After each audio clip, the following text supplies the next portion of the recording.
Hey everyone, welcome back in my channel. हाजिर हूँ मैं फिर से एक न्यू इंटरेस्टिंग मॉरल स्टोरी के साथ। आज की स्टोरी बहुत ही इंटरेस्टिंग है और यह एक मॉरल स्टोरी भी है, तो वीडियो के अंत तक बने रहिएगा। बहुत सारे न्यू वर्ड्स आप इस स्टोरी में सीखेंगे।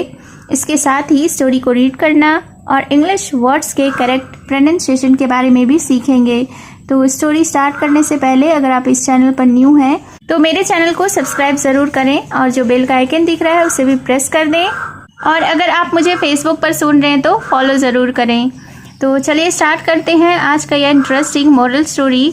आज के स्टोरी का टाइटल है the king and God. King का अर्थ होता है राजा, गॉड का अर्थ होता है ईश्वर। तो शीर्षक का अर्थ हुआ राजा और ईश्वर। So let's begin the story. There was a kind-hearted and generous king.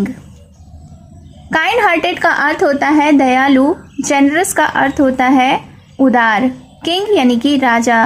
तो इस सेंटेंस के अर्थ को देखते हैं। There was a kind-hearted and generous king यानी कि एक दयालु और उदार राजा था। Once there spread famine in his kingdom. Once यानी कि एक बार, स्प्रेड यानी कि फैला। फैमिन का अर्थ होता है अकाल, किंगडम यानी कि साम्राज्य। तो वंस यानी कि एक बार, there spread famine in his kingdom यानी कि उसके साम्राज्य में अकाल पड़ा। There remained nothing to eat, so the king ordered to open the godown of the grains of his kingdom so that poor people might also get benefited and eat the food of the kitchen of his palace. Remained का अर्थ होता है remain यानी कि बचना, remained यानी बचा। nothing यानी कुछ नहीं। eat का अर्थ होता है खाना।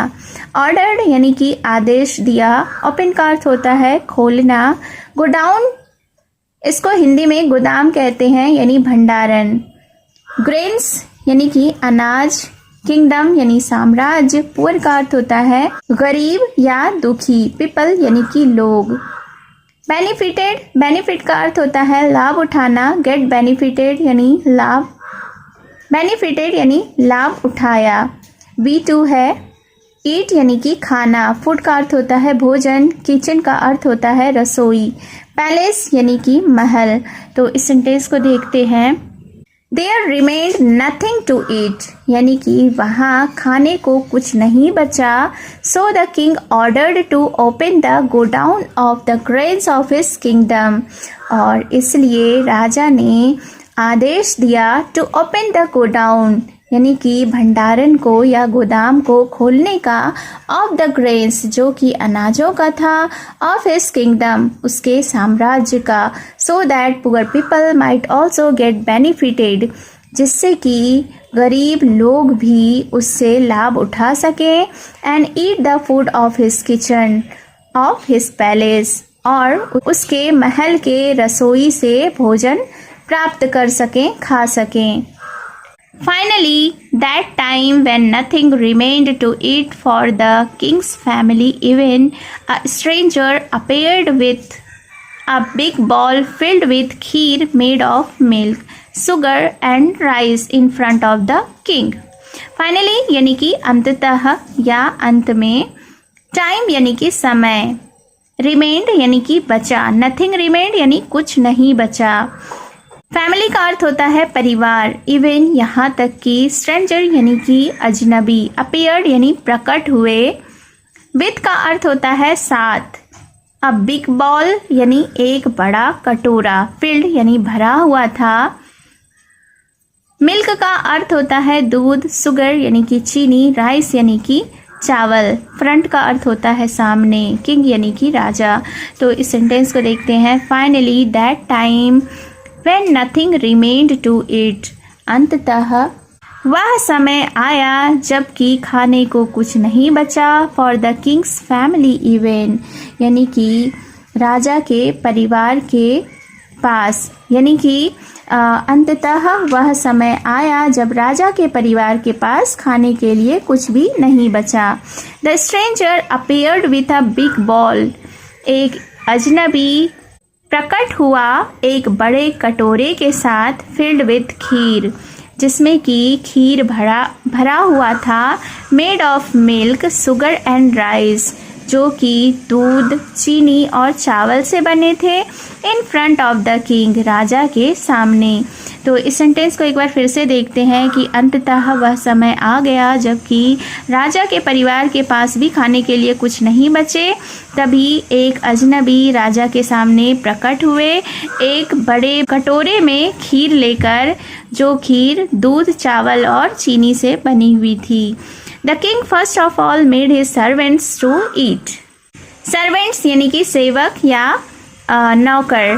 तो फिर इस सेंटेंस को देखते हैं। The king first of all made his servants to eat, यानी कि राजा ने सबसे पहले अपने सेवकों को भोजन कराया। His all servants and members of their families at the kheer. Members यानी कि सदस्य, ऑफ देयर फैमिलीज यानी उनके परिवार के। तो हिज ऑल सर्वेंट्स यानी उनके सारे सेवक, and members of their families और उनके परिवार के सदस्यों ने एट द खीर, खीर खाया। Nothing remained for the king, राजा के लिए कुछ भी नहीं बचा। Then God appeared and said, और तब ईश्वर प्रकट हुए और कहा, I am impressed with your benevolence, ask for something you need. और फिर उसके बाद क्या हुआ कि जब ईश्वर राजा के सामने प्रकट हुए तो ईश्वर ने कहा कि I am impressed with your benevolence, यानी कि मैं तुम्हारी भलाई से, तुम्हारे परोपकार से प्रभावित हूँ। Ask for something you need, अपनी ज़रूरत की कोई चीज़ मांगो। इम्प्रेस्ड का अर्थ होता है प्रभावित हुए, बेनेवोलेंस का अर्थ होता है भलाई या परोपकार। Then the king fell at God's feet and said, और तब राजा ईश्वर के पैरों पर गिर पड़ा, and said, और कहा, I don't want anything but a heart filled with kindness which can feel the pain of others।